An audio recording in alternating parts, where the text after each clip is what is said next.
Now, to repair a guide is just as easy as repairing the tip. All we're going to do is, let's say that this ceramic ring had cracked, or we had slammed the guide in a car door or something, we bent the guide.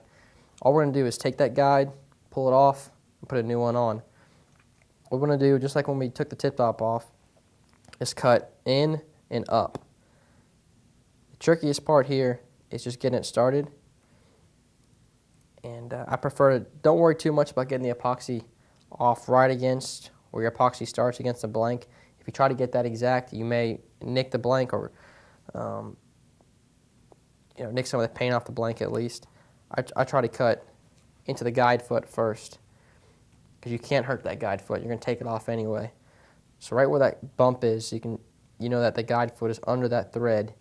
Take your razor blade or X-Acto knife, cut down and in till you feel it firmly against the guide foot, and then push towards the guide, just like that.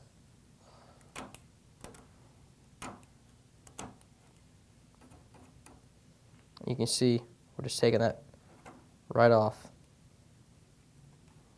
All I'm going to do is try to cut one strip clear.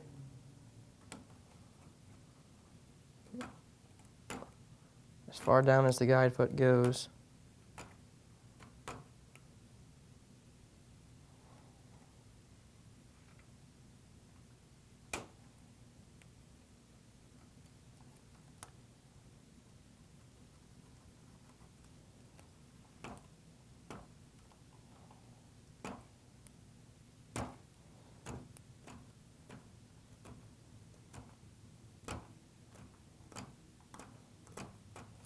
Just like that. Do the same thing on the other side.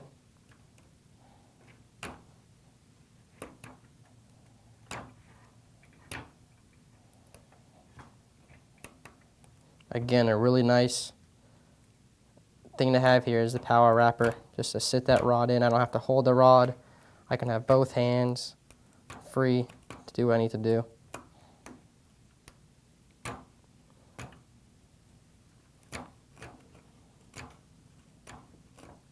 And again, I'm not going to shave this off all the way around our guide or our blank. Just one clear path.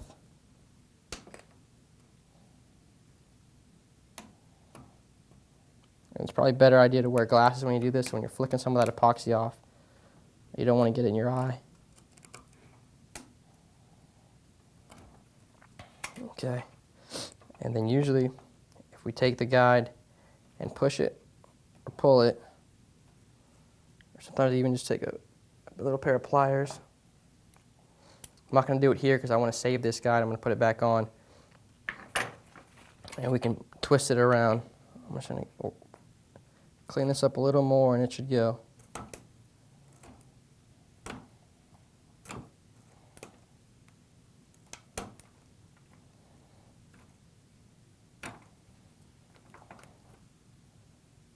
Again, you want to be careful. I don't know how many times I've cut my hands repairing guides,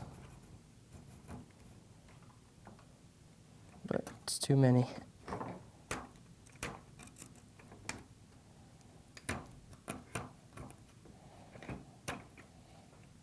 All right, looks like we've got it good enough to where we can pop it off, just like that.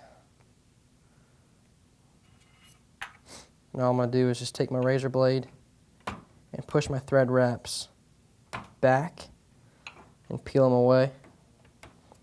This one's got a bunch of epoxy on it that's making it hard to do, but usually you can just peel this back and peel it all the way around. Again, there's no right or wrong way. You just want to make sure you don't dig into the blank. So I'm going to clean this up, and then we'll put a new one on. So you get a nice peel like that. And you peel that thread and the epoxy off. A nice one little piece. That's why we try to cut that one channel rather than worry about cutting it all off. We'll just cut it free more or less, and then kind of pick at it. All right, now we've got our blank cleaned up. So we're going to do another under wrap. Cover all that up and protect our blank again. Again, just by marking our guide feet with a China marker. And really, we don't even need to mark them on this. The marks from where our under wrap was before will show us where we need to go. But we'll go ahead and make this under wrap and wrap our guide on just like the other ones.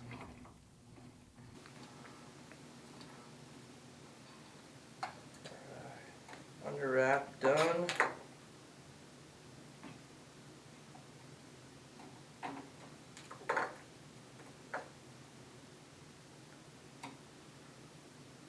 And if you're a first-time rod builder, probably a better idea. You don't have to, but a little easier to use a darker color thread. Your gaps won't show near as much. You can get away with it a little more.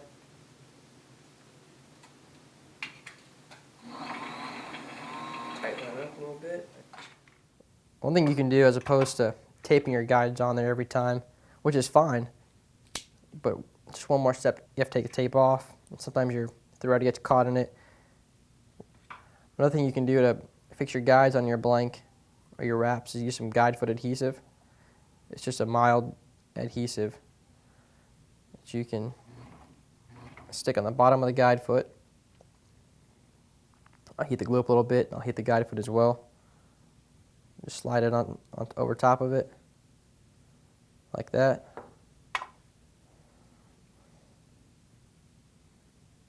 Center it on our under wrap. Press it down, and it's on there. Now we don't have tape to get in our way or get tangled in our thread.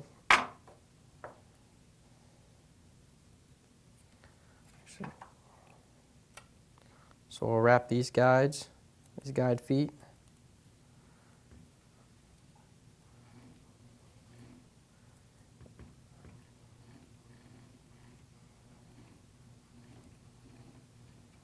And we'll have a replaced guide. We've got our replacement guide wrapped on there. I want to go ahead and align it with our other guides. And then it's ready to do epoxy. You know, a lot of people, they'll get a guide break off or a tip break off, and they'll throw the rod out or put it in the corner, or, you know, I got to find somebody to repair it. You can do it yourself, no problem. Cut the old guide off, like we just showed you, or pull the tip off, or if you break the tip, say maybe you break the tip of the rod, you know, 4 or 5 inches down below, or maybe even a foot. You're going to lose some of the action, but you can get a tip that will fit on there. And just a little bit larger tip, either bring it in, call us, or mic it yourself. Again, just measure it, whether it's millimeters or 64/7 of an inch or whatever you can get. Get the measurement, either convert it or call us. We'll convert it for you. Find out what size tip you need. We'll get one that matches the blank in your guide style, and we'll get you fishing again. No need to buy another fishing rod. So learn how to repair your own rods and stay fishing.